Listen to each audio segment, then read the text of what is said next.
पूछा गया था X square upon Y Z. तो ऐसे सवालों को करने के लिए देखिए, एक तो बेसिक ट्रिक है, एक तो लाइक और शेयर ठोक दीजिए, महाकाल का दबा के लाइक और शेयर ठोक दीजिए।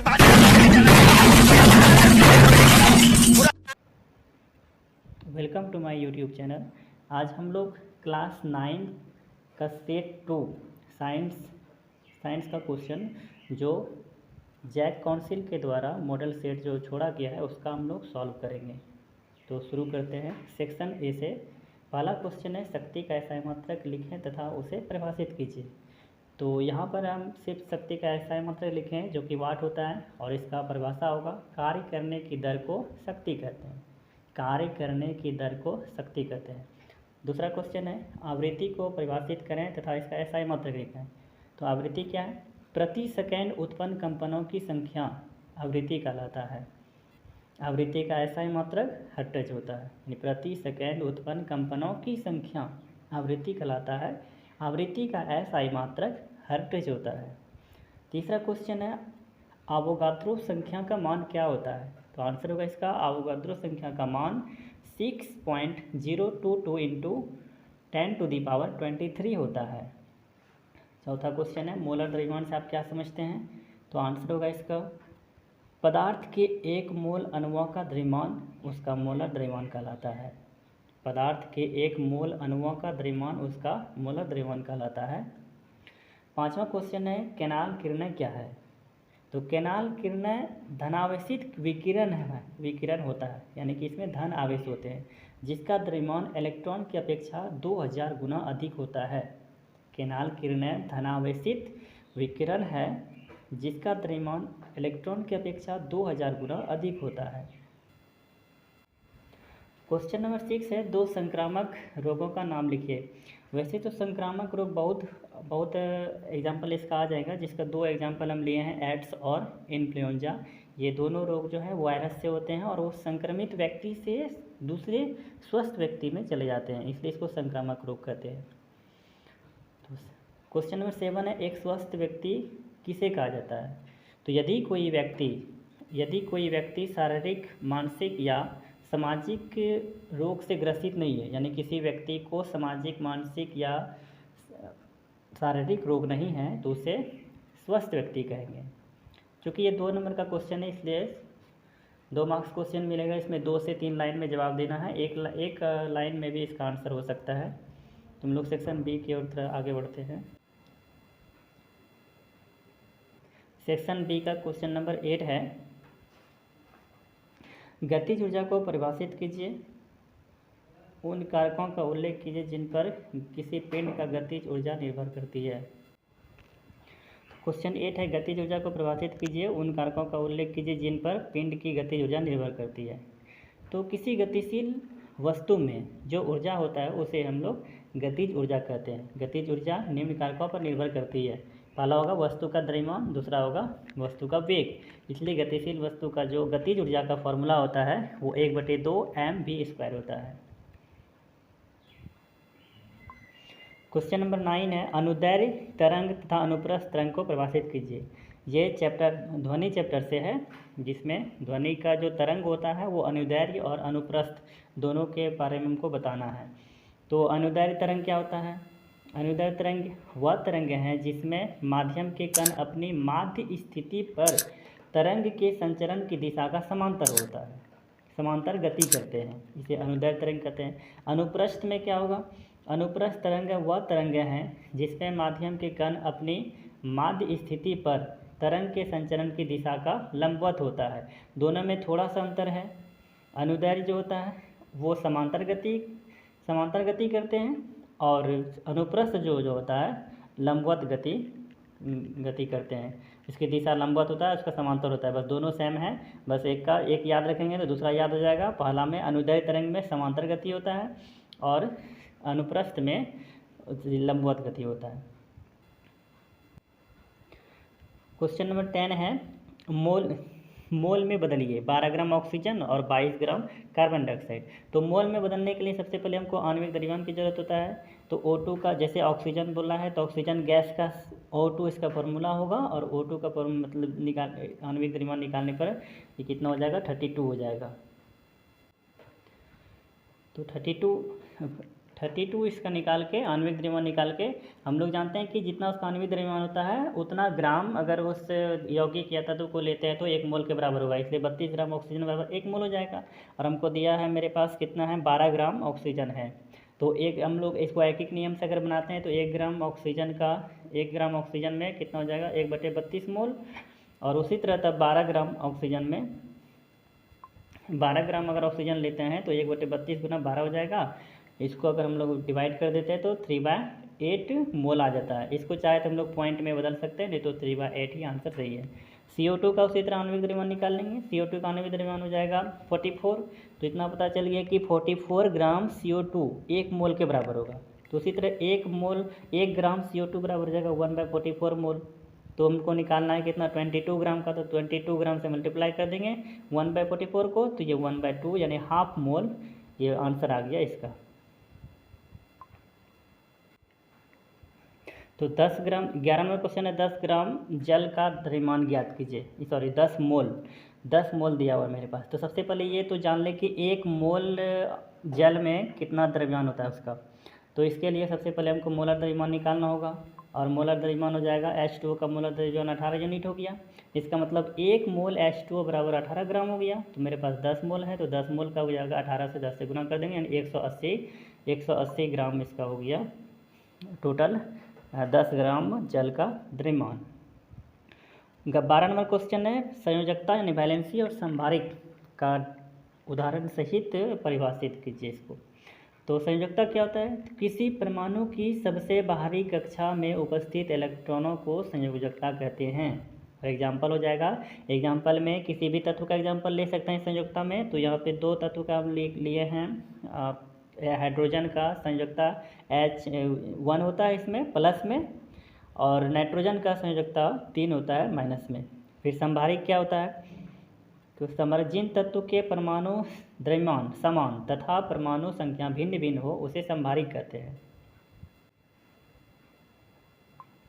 तो संभारिक क्या है, जिन तत्वों का परमाणु द्रव्यमान समान तथा परमाणु संख्या भिन्न भिन्न होता है। इसका एग्जाम्पल क्या हो जाएगा, AR का परमाणु नीचे परमाणु संख्या होता है, ऊपर परमाणु द्रव्यमान होता है। तो आर्गन का जो है 18 होता है, और पोटेशियम का 19 होता है, कैल्शियम का 20 होता है परमाणु संख्या, जबकि सबका तीनों का जो है परमाणु द्रव्यमान समान होता है। इसको समभारिक से याद रख सकते हैं। भारिक सम मतलब बराबर, भारिक मतलब भार, यानी कि जिसका भार बराबर हो, यानी कि जिसका द्रव्यमान बराबर हो उसी तत्व को हम लोग क्या कहेंगे, समभारिक कहते हैं। 13 नंबर क्वेश्चन है, टीकाकरण क्यों आवश्यक है। तो किसी संक्रामक रोग से बचने के लिए शरीर में टीका लगाया जाता है, और टीका लगाने की प्रक्रिया को टीकाकरण कहते हैं। टीकाकरण हमारे लिए अति आवश्यक है, क्योंकि इससे हमारा शरीर को कई खतरनाक बीमारी जैसे टेटनस, चेचक, पोलियो आदि से सुरक्षा मिलता है, इसलिए हमें टीकाकरण कराना चाहिए। नंबर 14 क्वेश्चन है, नाइट्रोजन स्थिरीकरण क्या है। तो नाइट्रोजन सभी जीवों के लिए आवश्यक गैस है, लेकिन इसका सीधा उपयोग नहीं हो पाता है। तो कुछ फलीदार पौधे के जड़ों में राइबोसोम नामक जीवाणु पाया जाता है, जो यह जीवाणु नाइट्रोजन को यानी N2 को नाइट्रेट और नाइट्राइट्स में बदल देता है। नाइट्रोजन का इस यौगिक में बदलने की प्रक्रिया नाइट्रोजन स्थिरीकरण कहलाता है। और ये नाइट्रेट्स और नाइट्रोजन जो है नाइट्राइट्स, ये दूसरे पेड़ पौधों के लिए अत्यावश्यक यौगिक हैं। तो हम लोग अब सेक्शन सी की ओर आगे बढ़ते हैं। सेक्शन सी लॉन्ग टाइप है, टोटल क्वेश्चन इसमें 5 है, 5 में से हमको 3 जवाब देना है, लेकिन हम लोग यहाँ पर 5 सवाल सॉल्व करने वाले हैं। तो 15 क्वेश्चन है, यांत्रिक ऊर्जा क्या है, इसके 2 प्रकार क्या है, और इसके साथ एक न्यूमेरिकल जोड़ा क्या है। 15 kg द्रव्यमान की एक वस्तु 4 मीटर पर सेकंड एक समान वेग से गतिशील है, तो उसका गतिज ऊर्जा क्या होगा। तो किसी वस्तु की गतिज ऊर्जा तथा स्थितिज ऊर्जा का योग यांत्रिक ऊर्जा कहलाता है। यांत्रिक ऊर्जा का 2 प्रकार निम्न है, गतिज ऊर्जा और स्थितिज ऊर्जा। उसके बाद इसका न्यूमेरिकल में मास दिया हुआ है द्रव्यमान, तो m = 15 हो गया, v = 4 हो गया। और तो हम लोग जानते हैं गतिज ऊर्जा का फॉर्मूला जो होता है वो ½ mv² होता है। जब इसको सब दोनों वैल्यू पुट करके यहाँ पर 2 से 4 को घटा देंगे और इसको सॉल्व करेंगे तो 120 आएगा, क्योंकि हम लोग ऊर्जा निकाल रहे हैं, इसलिए इसका यूनिट जो है वो क्या होगा, जूल होगा। तो इसका जूल 120 जूल इसका आंसर हो गया। 16 नंबर क्वेश्चन है, सामान्य मनुष्य के कानों के लिए श्रव्यताप्रास क्या है? यानी कि सामान्य मनुष्य जो है जिसका कान सही है तो वो कितने से कितने आवृत्ति के साउंड को सुन सकते हैं। उसके बाद इसके साथ और एक न्यूमेरिकल जोड़ा गया है कि किसी ध्वनि स्रोत की आवृत्ति 100 हर्ट्ज है तो 1 मिनट में यह कितनी बार कंपन करेगा। तो इसका आंसर देखते हैं। तो सामान्य मनुष्य के कानों का जो श्रव्यताप्रास है वो 20 Hz से 20 kHz यानी कि 20,000 kHz तक इसका स्वर ध्वनि का प्रास है जो कि मानव इस ध्वनि के बीच में सुन सकता है। तो इससे कम या ज़्यादा आवृत्ति का ध्वनि मानव नहीं सुन सकता है। ये क्वेश्चन एक क्वेश्चन का आंसर हो गया। अब इसका न्यूमेरिकल में जो है बोल रहे कि किसी ध्वनि स्रोत का आवृत्ति 100 हर्ट्ज है, यानी किसी ध्वनि स्रोत की आवृत्ति 100 हर्ट्ज है तो वह वस्तु 1 सेकेंड में 100 बार कंपन करेगा, क्योंकि हम लोग जानते हैं कि प्रति सेकेंड की गई कंपनों की संख्या ही आवृत्ति होता है। तो यहाँ पर 1 सेकेंड में पता चल गया कि 100 बार कंपन करेगा। तो मेरे पास टाइम कितना दिया हुआ है, तो मेरे पास टाइम दिया हुआ 1 मिनट का। तो 1 मिनट में 60 सेकेंड होता है, तो 60 से 100 को गुना कर देंगे यानी कि 6000 बार इसको जो है टोटल 6000 बार 1 मिनट में कंपन करेगा वो वस्तु। क्वेश्चन नंबर 17 है, इलेक्ट्रॉन, प्रोटॉन और न्यूट्रॉन के गुणों की तुलना कीजिए। तो तीनों में हम लोगों को अंतर बताना है। तो इलेक्ट्रॉन, प्रोटॉन और न्यूट्रॉन का तीनों कॉलम बना लिए। तो इलेक्ट्रॉन में क्या है, यह परमाणु की बाहरी कक्षा में पाया जाता है और प्रोटॉन परमाणु के नाभिक में पाया जाता है और न्यूट्रॉन भी परमाणु के नाभिक में पाया जाता है। एक पॉइंट हो गया। दूसरा पॉइंट होगा, इलेक्ट्रॉन पर ऋण आवेश होता है, प्रोटॉन पर धन आवेश होता है, न्यूट्रॉन पे कोई आवेश नहीं होता है। तीसरा पॉइंट है, इलेक्ट्रॉन परमाणु की बाहरी कक्षा में चक्कर लगाता है। अब प्रोटॉन नाभिक में स्थिर रहता है, न्यूट्रॉन भी नाभिक में स्थिर रहता है। चौथा पॉइंट है, इलेक्ट्रॉन का खोज जे थॉमसन ने किया था। थॉमसन भी कहीं कहीं लिखा हुआ रहता है, तो दोनों में से कुछ भी पढ़ सकते हैं, थॉमसन या थॉमसन। और प्रोटॉन का खोज गोल्डस्टीन ने किया था और न्यूट्रॉन का खोज जेम्स चैडविक ने किया था।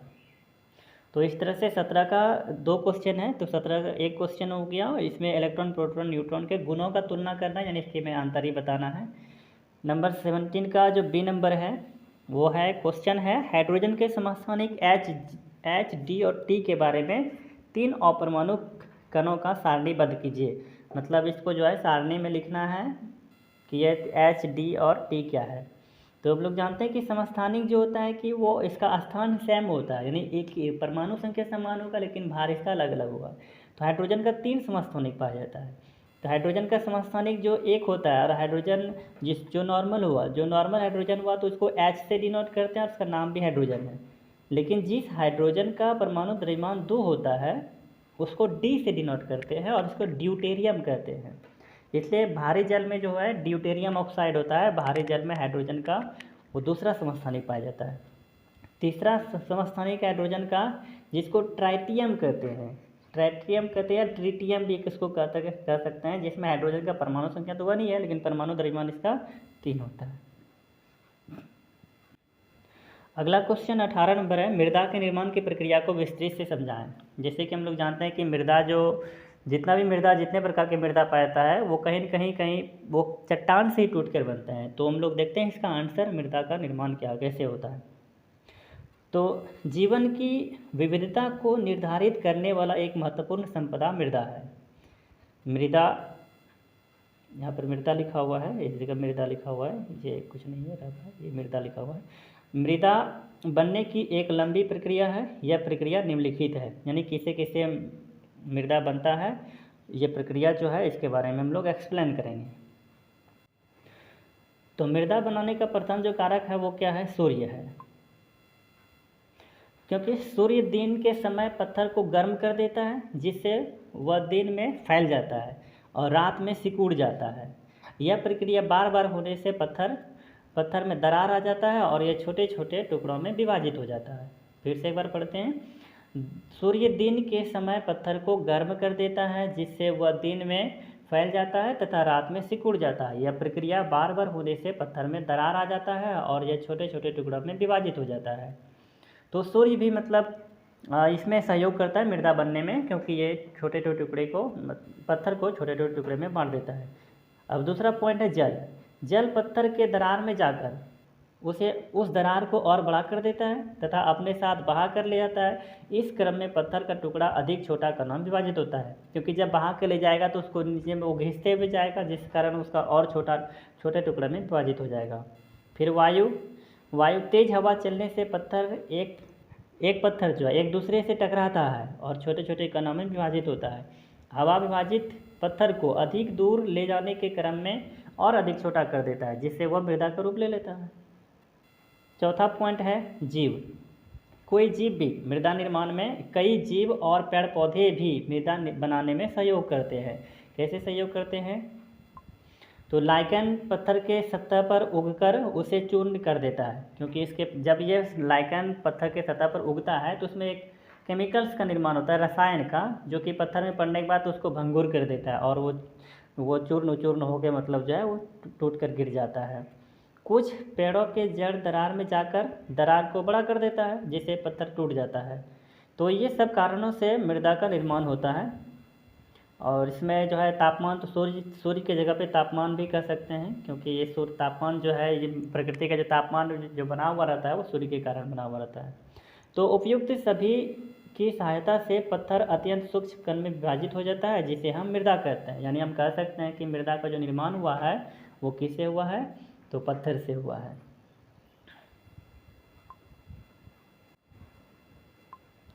तो इस सेट का अब लास्ट क्वेश्चन है 19 नंबर। संक्रमण के कारक, उससे बचाव के उपाय को लिखिए। संक्रमण हम लोग किसे कहते हैं? तो स्वस्थ व्यक्ति में किसी बीमार व्यक्ति से फैला रोग को संक्रमण रोग कहते हैं, संक्रमण रोग कहलाता है। संक्रमण रोग के मुख्य कारक निम्नलिखित है। मतलब संक्रमण रोग जो है वो किन कारकों के वजह से होता है, किसके वजह से होता है? तो पहला है विषाणु, जो कि खांसी, जुकाम, डेंगू बुखार, एड्स आदि जितने भी रोग हैं ये सब वायरस से होता है। दूसरा कारक है जीवाणु, जिसको कि हम लोग इंग्लिश में बैक्टीरिया कहते हैं। टाइफाइड, हैजा, क्षय रोग आदि जैसे जीवाणु से रोग होता है। फिर है कवक, यानी कवक को फंजाई भी कहते हैं। तो त्वचा रोग जो है किससे होता है? कवक से होता है। फिर है प्रोटोजोआ, मलेरिया, कालाजार आदि रोग जो है वो किससे होता है? तो प्रोटोजोआ से होता है। अब इसका संक्रामक रोग से बचने का उपाय बताना है। तो संक्रामक रोग से बचने का उपाय निम्नलिखित है। पहला क्या है? संक्रामक रोगाणु को रोककर हम स्वस्थ व्यक्ति को बचा सकते हैं। अगर कोई व्यक्ति संक्रमित है तो उसमें जो रोगाणु है उसका, ये रोगाणु विषाणु, जीवाणु, कवक, प्रोटोजोआ आदि कुछ भी हो सकते हैं। तो उस चीज़ को अगर हम लोग रोक देते हैं तो संक्रमित व्यक्ति से स्वस्थ व्यक्ति में नहीं जाएगा। तो पहला पॉइंट ये हो जाएगा। दूसरा पॉइंट हो जाएगा, यदि संक्रमित व्यक्ति को भीड़ में जाने से रोक कर हम दूसरे व्यक्ति को बचा सकते हैं, क्योंकि जो संक्रमित व्यक्ति है अगर भीड़ में जाएगा तो हवा या सांस के द्वारा, मतलब जो निकलने वाले इसका जो वायरस है या जीवाणु है वो हवा के जरिए दूसरे में फैल सकता है। दूसरा पॉइंट इसका हो गया। तीसरा पॉइंट हो जाएगा, संक्रमित व्यक्ति से लैंगिक संपर्क में आने से बचना चाहिए। जो व्यक्ति संक्रमित है उसके साथ अगर लैंगिक संपर्क में आते हैं तो भी मतलब स्वस्थ व्यक्ति वो संक्रमित हो सकता है। चौथा पॉइंट है इसका, संक्रमित व्यक्ति को साफ सफाई पर अधिक ध्यान देना चाहिए। अगर संक्रमित व्यक्ति साफ सफाई पर ध्यान नहीं देता है तो उसमें जिस कारण से उसको बीमारी हुआ है, वायरस या बैक्टीरिया, फंजाई या प्रोटोजोआ जो भी है, उसकी संख्या में अत्यधिक वृद्धि होगा और वृद्धि होने से दूसरे को ज़्यादा खतरा बढ़ता है। इसलिए जो है उसको साफ सफाई पर विशेष ध्यान देना चाहिए, जिससे हम लोग, ये कुछ कारक हैं जिससे हम लोग बचा सकते हैं दूसरे व्यक्ति को भी और संक्रमित व्यक्ति को भी। तो आज के वीडियो में हम लोग कंप्लीट सॉल्यूशन कर लिए साइंस सेट 2 का, क्लास 9 के लिए साइंस सेट 2 का 1 से लेकर 19 तक। अब फिर से और भी दूसरे वीडियो में हम लोग दूसरे सेट का सॉल्व करेंगे।